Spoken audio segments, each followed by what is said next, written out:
Okay, now before the break, we talk about the network requirements for transmitting the multimedia data, and now we talk about the error rate. Now, normally during the transmission, you may have error so that the data has been corrupted. Okay, but now for the multimedia data, usually it is not required to retransmit the signal. Okay, or we say that seldom retransmit because the error may not be observable.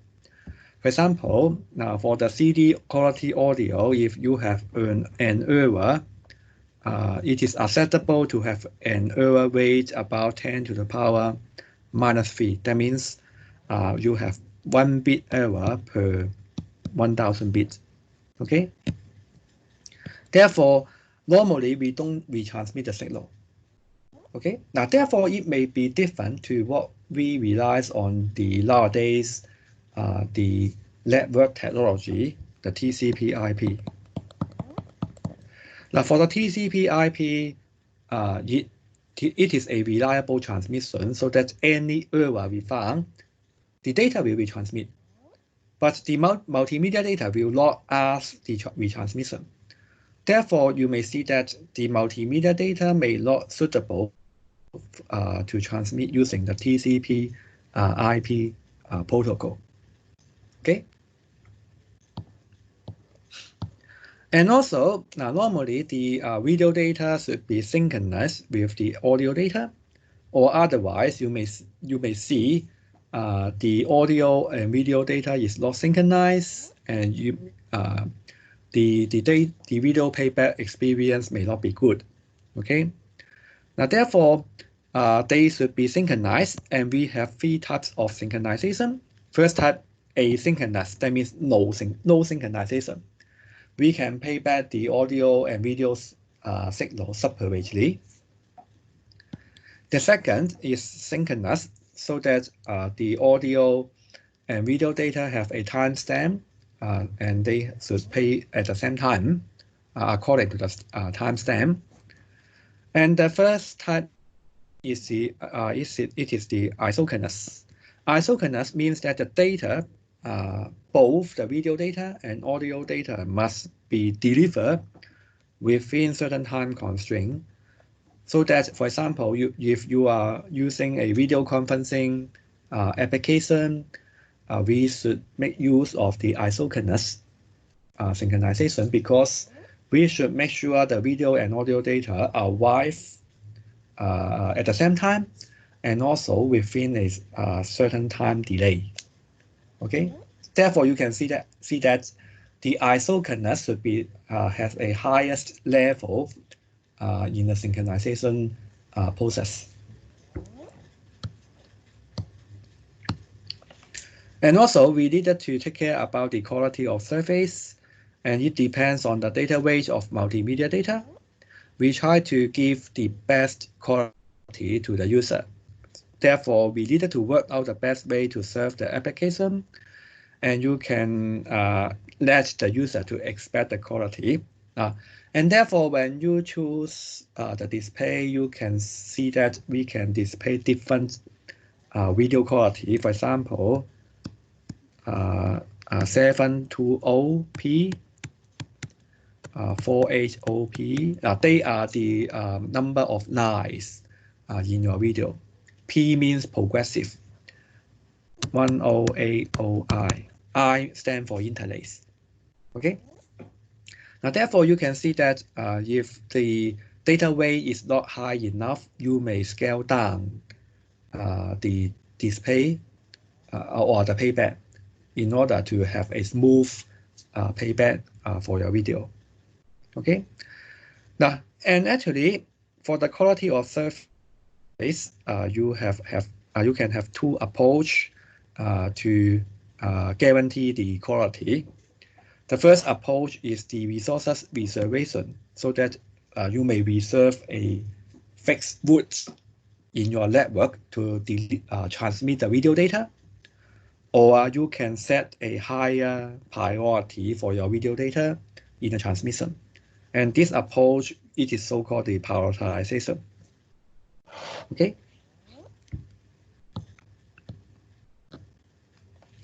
Now, as we said, by using the TCP/IP, it is not suitable for transmitting the multimedia data.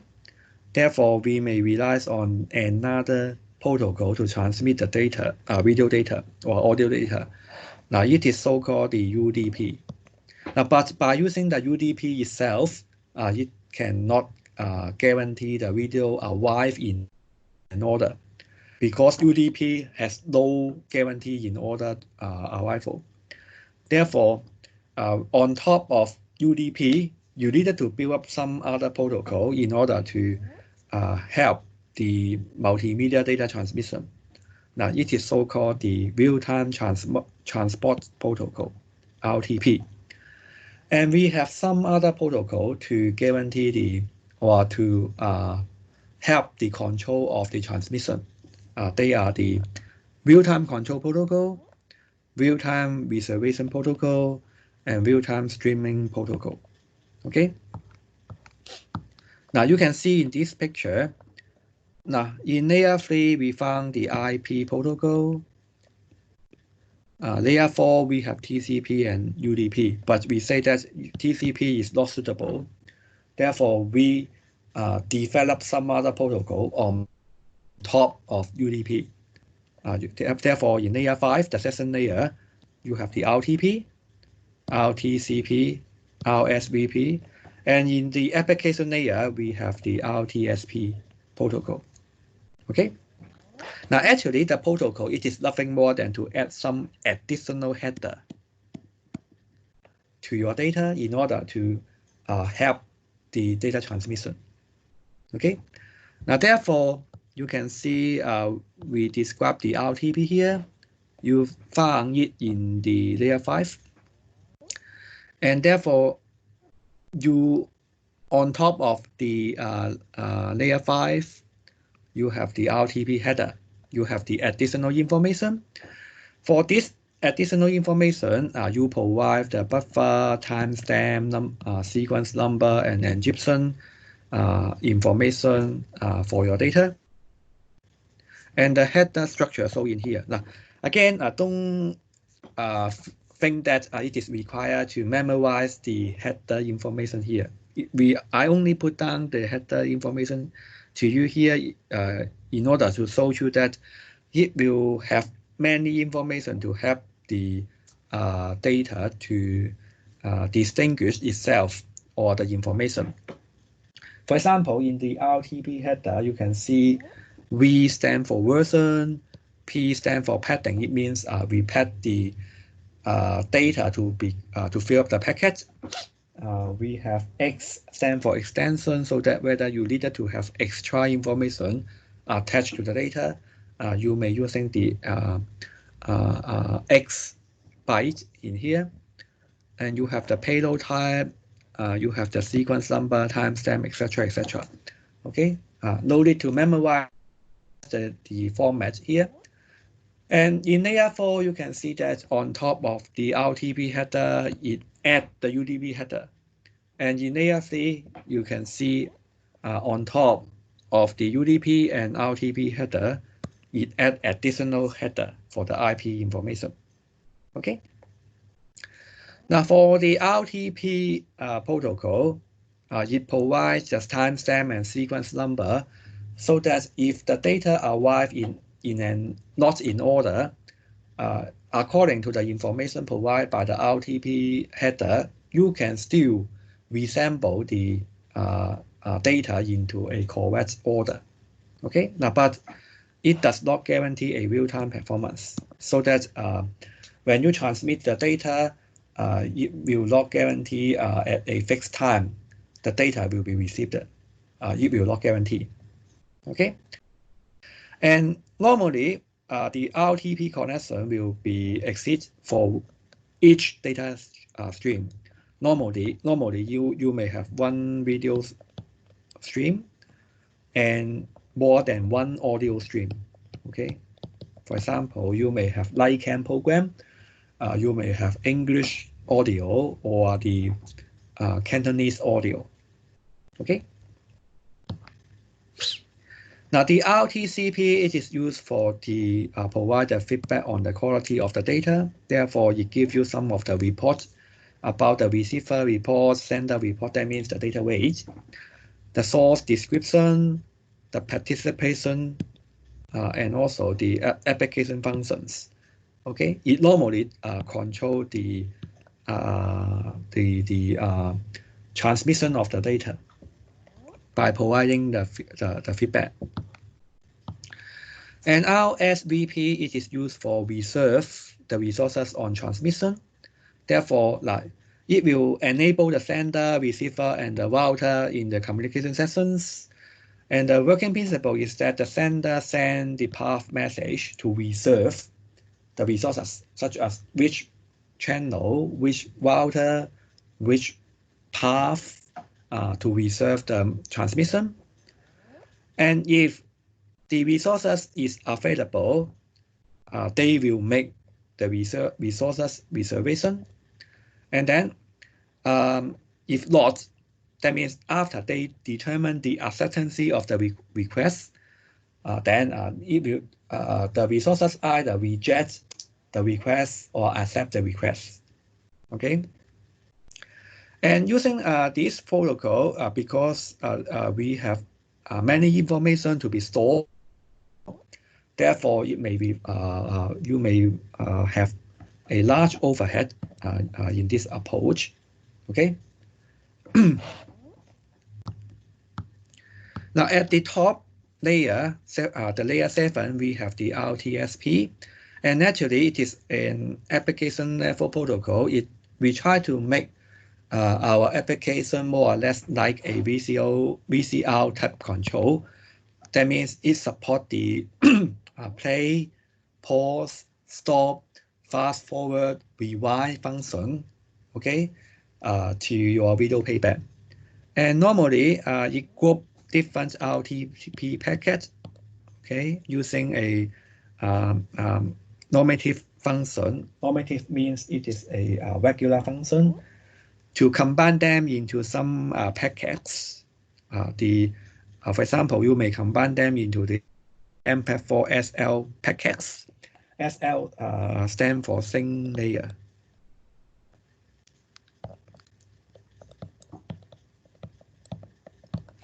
Okay, and in the sync layer, you can see from the picture on the right-hand side, it will bring the frame, the video, and the audio to form a frame.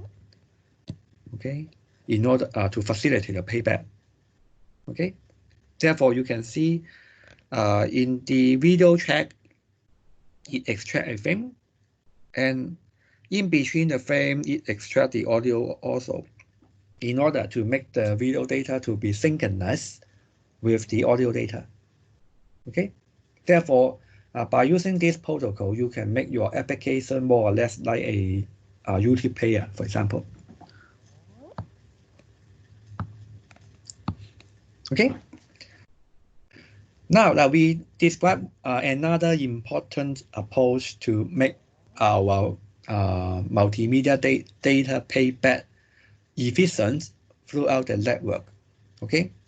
Now, nowadays, when you watch a YouTube program, you can say, oh, at one time, you may have many users watch the same program. Okay. At that time, the server will serve each of the requests. For example, in this picture, you can see we have 3 users to watch the same program. Therefore, it will send out 3 bit stream to the user. As a result, it may make the network traffic become busy, or it will slow down your video playback at the end, right? Now, therefore, the better approach is that this approach, it is so-called the unicast approach. And you may imagine that this approach is not work, because you can say, just like now we are using the Microsoft Teams to have the online broadcast video. And I can see now we have 10 students access the video stream. That means you needed to have 10 times, say for example, if each of the bit stream require 1.5 megabit per second to show a good quality display to you to watch the lesson. And the total bandwidth required is 15 megabit per second. Okay, so it is not work because in a campus or in your home, we may have the other user using the internet, right? Now, therefore, the unicast approach, it is not work. We needed to reduce the number of bit stream to serve you. Therefore, we should using the multicast approach. That means the server will send out a single bit stream and using a M router, and it will route the signal to different user. Okay, and now actually the effect is the same. That means the server can still serve each of the users, but you may see that using the multicast approach, the user should receive a better quality because the bandwidth requirement is less than the unicast requirement. Okay, now how can we enable the multicast approach? Now we're using the IP multicasting or IP tunneling. Now this approach, we build up a virtual circuit or virtual router. Okay, and you can see from the picture, we're using a IP tunnel to send the data through the IM router to the receiver. Okay, and using this approach, only one data stream is flowing out. Okay, and it is a virtual circuit. We found a fixed path to send out the data. And in the IP multicasting, we have some components inside. Firstly, we have a multicasting address. It's just like the IP address to serve the video transmission. And we have the Internet Group Management Protocol, IGMP, and it can allow a host to join the group. Okay, it means in the network, which of the computer or device become the host to transmit the data. We're using the IGMP protocol. And it has also the multicast routing so that it can route the data to different users connecting the multicasting network. Okay, now, but you may see from this picture, you can not see what happened inside the IP multicasting because it seems that the secret inside it is in the M router. How can it receive one data stream and then send out to different send out the data to different users? Okay, now we told you the secret about the multicasting. Actually, it is using the overlay multicasting.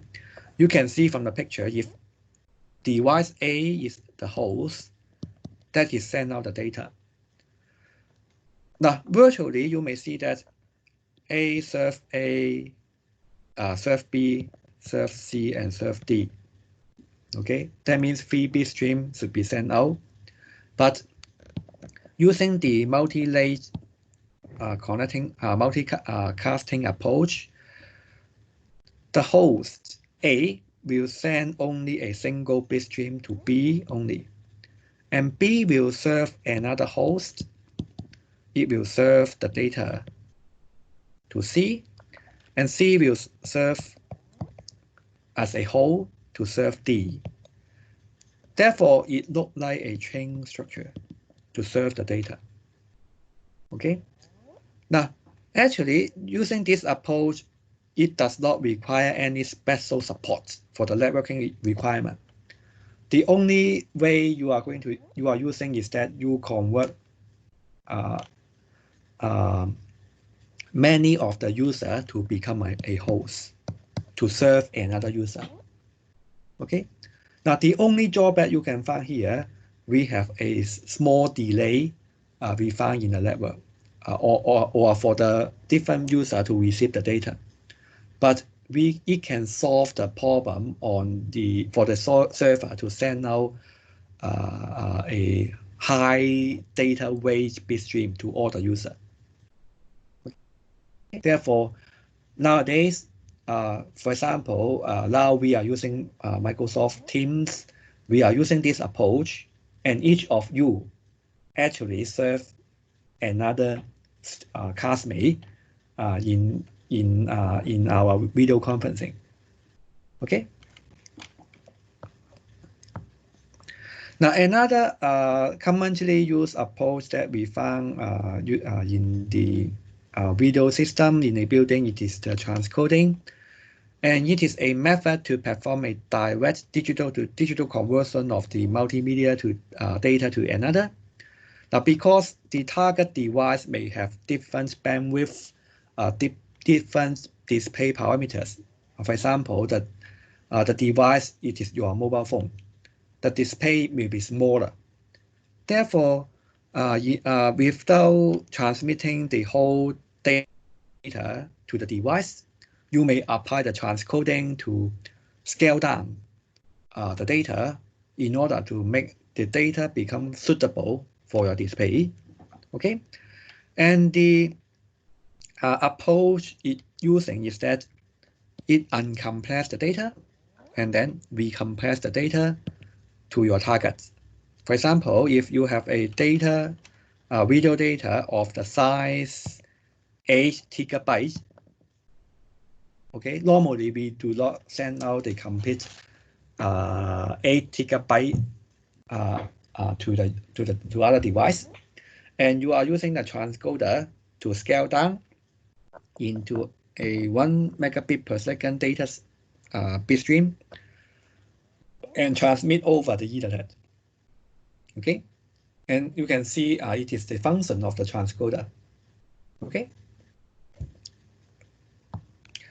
Now you can see we spend most of our time to describe about the data network because the application we told you next all relies on these technologies. Therefore, after we understand the technology behind, the other is very simple. They are nothing more than to apply the multicast network. We using the RTP to send the multimedia data in the network. They are more or less the same. Therefore, you can see when we talk about the different system in the building, it becomes easier. Now, the first system we are going to describe to you is the CCTV, the closed circuit television system. And actually, the name tells you that the circuit is closed and we do not have any broadcast signal. Okay, and normally it is using a video surveillance system to provide a 24-hour, 7 days safeguard service to the buildings. Okay, and actually nowadays you may see that most of our buildings equipped with the CCTV. Okay, you can say CCTV anywhere, and actually try to prevent the incidents found in the buildings or accidents or to safeguard our buildings. And you can see the CCTV component. We have the cameras to capture the videos. We have the multiplexer or MUX. It combines the multi-video source into a single source that can be further displayed on the monitor. Sometimes or normally we have it has equipped with the video recorder, VCR, and it will record the capture video for the incident investigation purpose. Okay, and it has the monitor to provide the real-time display of the area under surveillance. Okay, therefore you can see at the bottom we showed you a picture about the CCTV component. You can see in the monitor different area can be seen using a single display.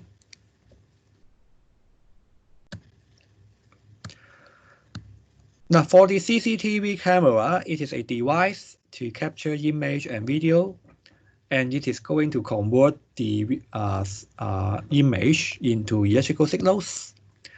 The frame rate it is about 25 frames per second, and the resolution it is about 768 times 576 pixels per frame. And we mainly have two types of camera, the analog camera, and in the old building is still using the analog camera, and it equipped with the vacuum type imager, which fire a steady stream of high velocity electrons at the backside of the CR tip imager to convert reflected light into electrical signal. Now on next page, we can see a picture about the analog camera. You can see that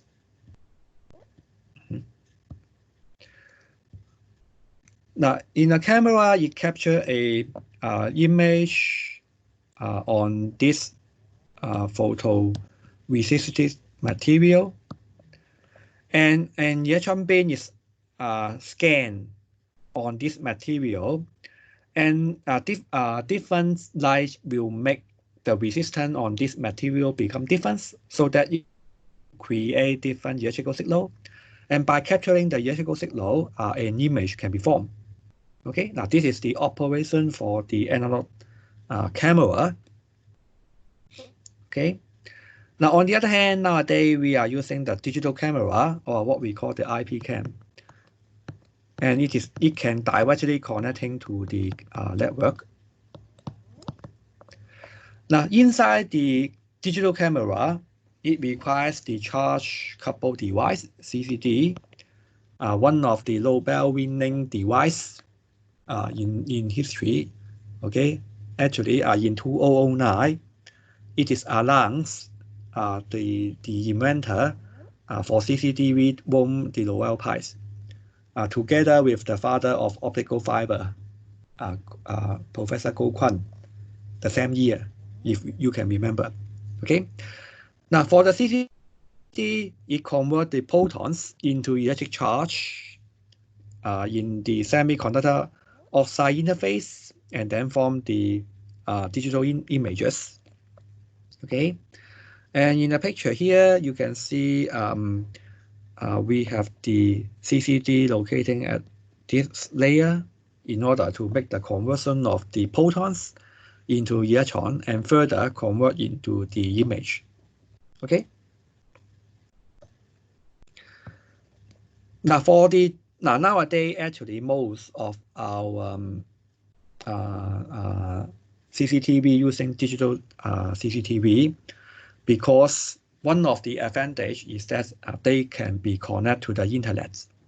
Remember, at the beginning of the subject, I told you that I am going to organize a visit to a security company, and actually I plan to have a visit to a security center located at Chunwan, and it is a company under Sun Hong Gate. And basically, it monitors some of the shopping malls such as Chunwan Gongchang, and I can't remember which shopping mall it is monitored. And actually, inside the security center, it remotely control many of the CCTV inside. Therefore, you can see many monitors inside the security center. But unfortunately, due to the COVID-19 outbreak, we cannot arrange that kind of activity to you. And hopefully, if you have interest, you may tell me. I can still organize the visit to you after the COVID outbreak. Okay.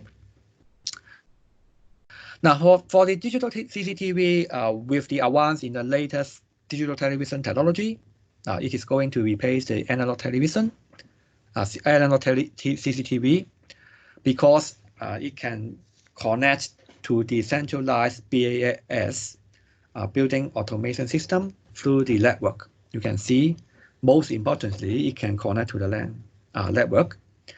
and it provides a higher resolution, as we told you in the normally the resolution of digital television is higher than that of the analog television, and they can be easily stored in the DVR, digital recording facility. And it can provide additional features easily because it can be the data can be processed by computer. And for example, the intelligent monitoring. For example, we can detect the incident automatically under the using the artificial intelligence. The intrusion detection, the VIP detection, people and traffic flow analysis, and remote control, etc. And therefore, it makes the control or the CCTV monitoring become easier. Okay. Now, for the teleconferencing, I think you are now not strange to this application because we are now using the teleconferencing. And it is a function to provide the live exchange and mass articulation of information among several persons, which sit remote location through the network. It supports the audio, video test, and Wimbledon surface. Wimbledon means it is a software for online event engagement, just like you. Okay, now you are engaging a Microsoft Team meeting. Okay, the example I think we do not need to describe to you because we are now using, right? And you can see teleconferencing is now playing an important role whenever we cannot physically have a class or a meeting. We can still make use of a video conferencing to deliver the message. And also, we rely on the video technology that we described to you before to deliver the video content. For example, the video data should be compressed, and on top of the video data, we add the RTP protocol in order to help the multimedia data to transmit through the network. And at the receiver, you decode or decompress the data, and you can see the picture or my voice through the internet. Okay.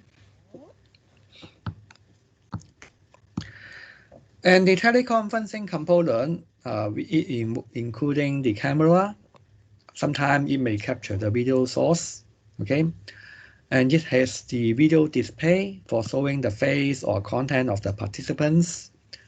We should have microphone to voice out your audio signal. You have the speaker to listen to the participant's voice. You have the codec to select the quality, and it helps to compress the video and audio signal, transcode them to compose the display and transmit the resulting display to the destination. For example, some of you may using a mobile phone to watch the lesson. Therefore, the system will transcode the data to fit your display. And also, including the network. Normally, it is the internet, and we employ the real-time protocol to transmit the multimedia data.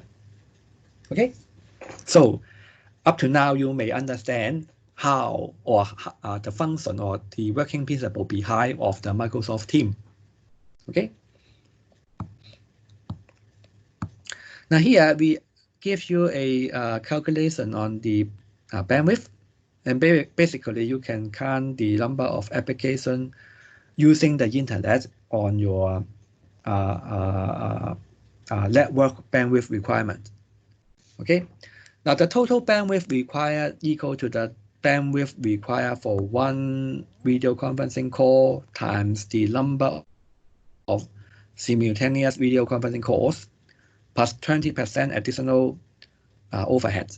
Okay, for example, if now we have 6-person conference call, if each call consumes 1.5 megabit per second, and we are going to calculate the bandwidth, and you can calculate 1.5 times 6 because we needed to add 20% overhead. Therefore, the bandwidth required is about 10.8 megabit per second. And here we give you a bandwidth calculator, and you can click in the calculator. You can see how can calculate the bandwidth required for your application. And actually you can use for your house, because you can observe the bandwidth or the usage of the internet of your family members, and then using the calculator to see whether the current bandwidth is suitable for your use. Normally, for a higher usage of the bandwidth, you should subscribe a higher bandwidth requirement. Okay.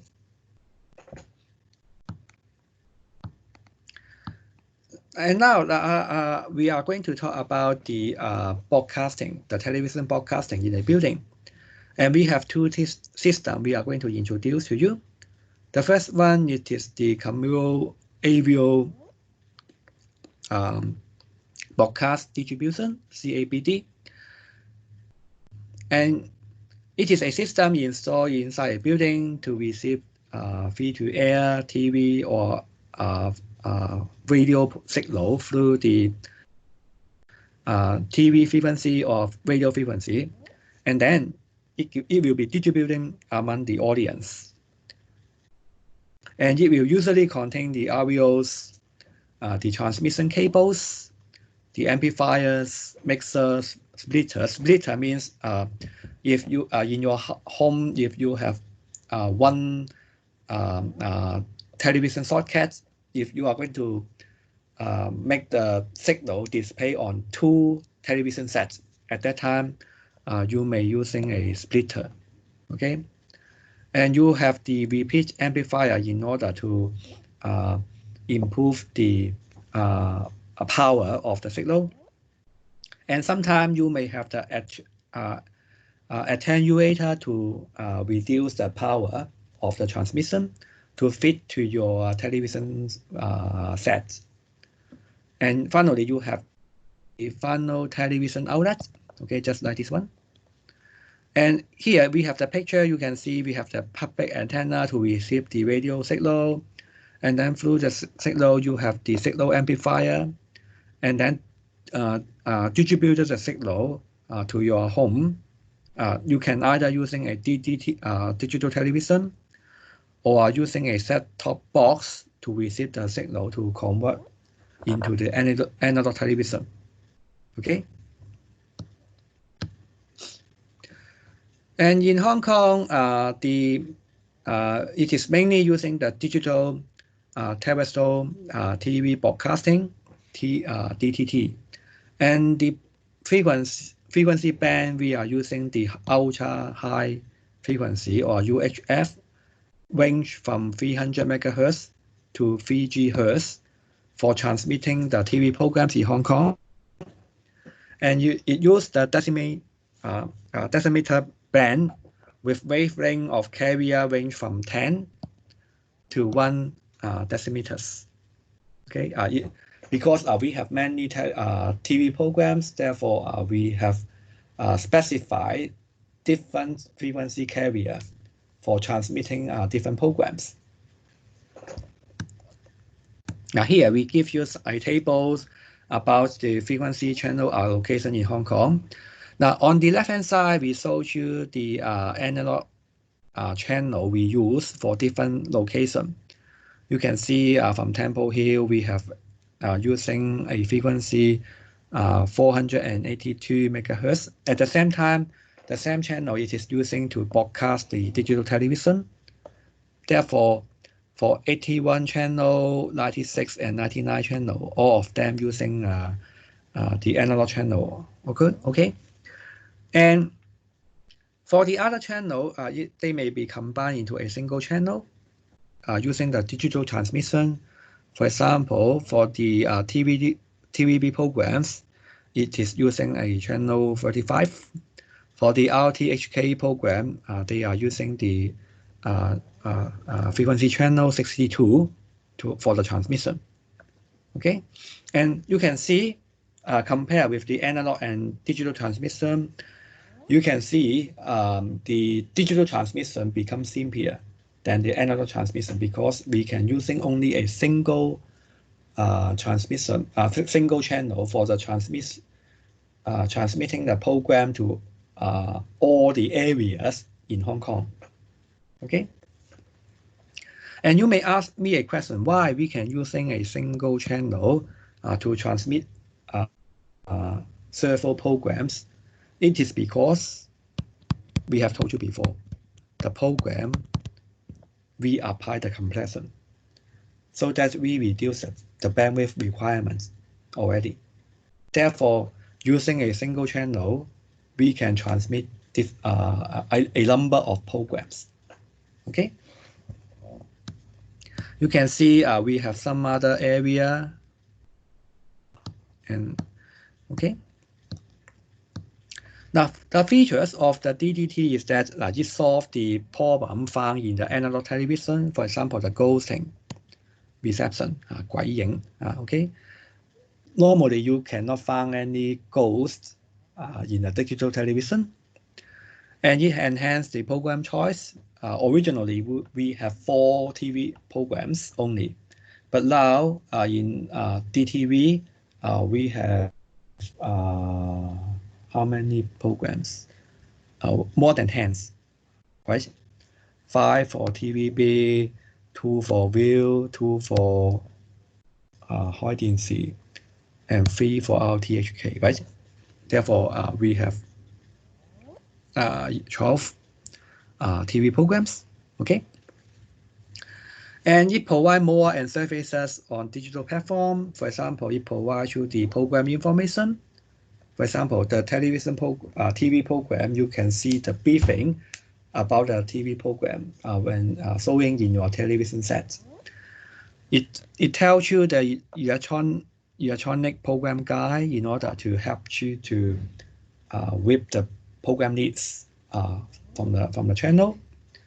It also gives you the interactive through the MHG5 standard, because in your remote control, you can send some of the signal back to the base station, and it will send you additional information. For example, the weather information or the stock code information.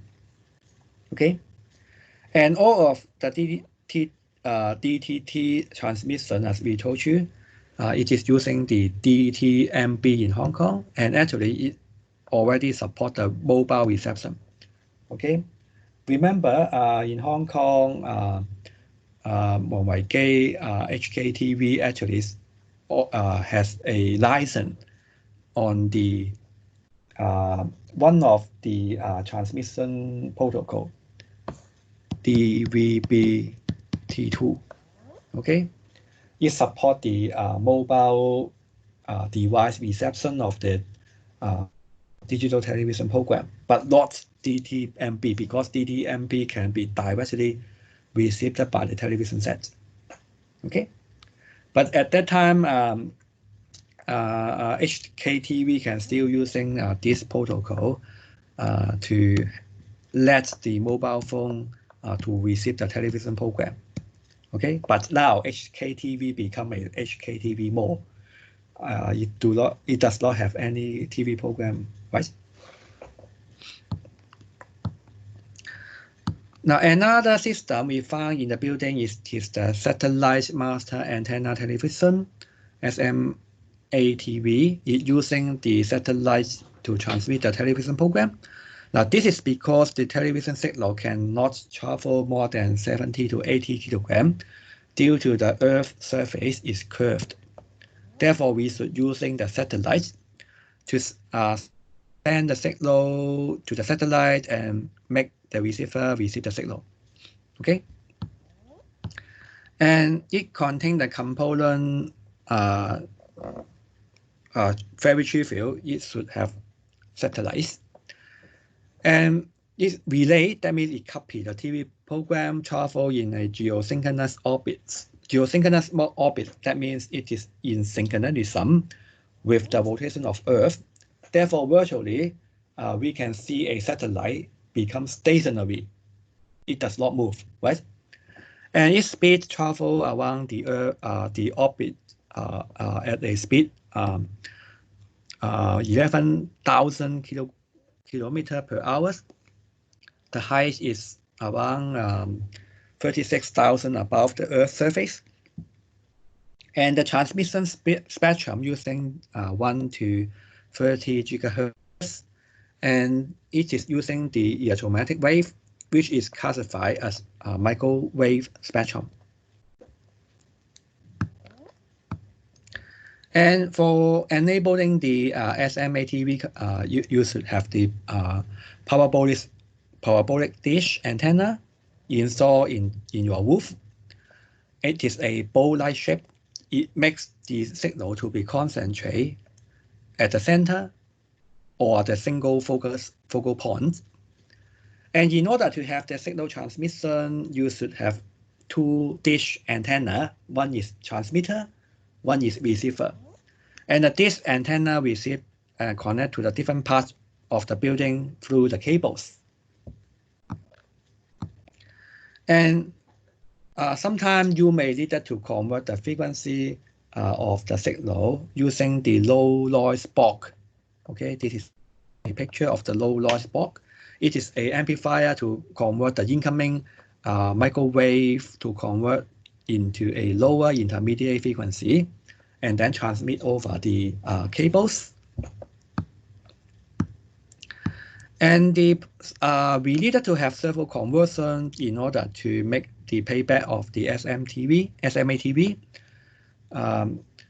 You receive the ultra high frequency, the microwave, and then using the local noise block to convert it into IF, and then further convert to lower down the frequency to the frequency modulation frequency around 90 something kilohertz, and then decoding, mixing, and then send to the television set.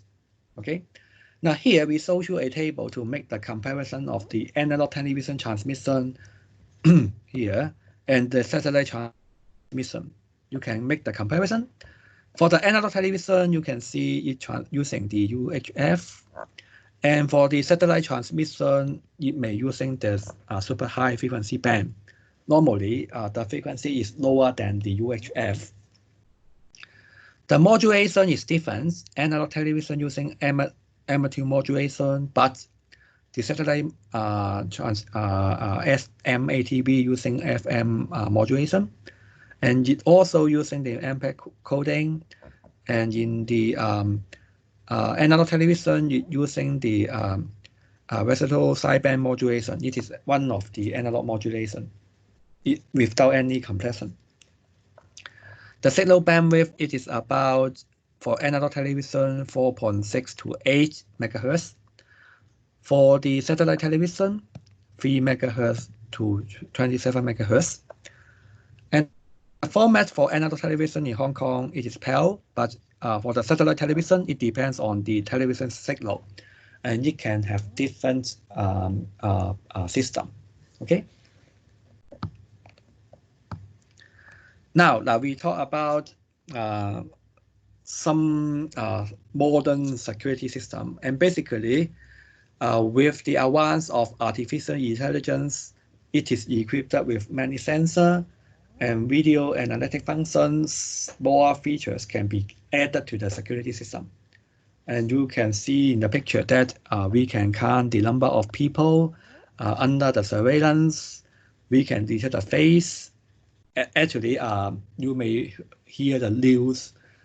Some of the place, especially in mainland China, we have it has many IPTV, IP cam. It captures the people that pass over the area, and it will analyze the face in order to recognize whether it is a criminal. Okay, if he or she become a criminal, then police will come out to arrest them, right? And we have the video and object screen searching. For example, if you lose something in a shopping mall, in the older day, you may approach to the customer service to ask them to whether they can find the loose object. But now the operator of the CS can search your object using the video searching function. Okay, and it can detect the intrusion or burglar so that we can prevent the criminal, prevent the crime. And you can also detect the incident. For example, some a children get lost. It may help the parent to find them. Now, therefore, it may give you some idea that because our subject so-called intelligent buildings, by equipping this kind of function, it make your intelligent building become more intelligent. Okay, and actually, I'm also working on this intelligent project. Okay, now later, if I understand that in next year you may, hello, you are the final year student. No, you have no chance to working on the intelligent project with me again. But later, if you come out to work, sometime you may acquire the one system to make your to make your building become more intelligent. At that time, you may see that kind of function to be equipped in your building. Okay. And now we come to the end of the lecture. I hope that through this lecture you can understand the video system in a building, and we talk about the underlying principle for transmitting the video signal inside the building, and also for some of the typical system we are also described to you for the CCTV, for the CABD, scam, teleconferencing, etc., etc. Now, in next lecture, we will talk about the cable system. Okay. Any question?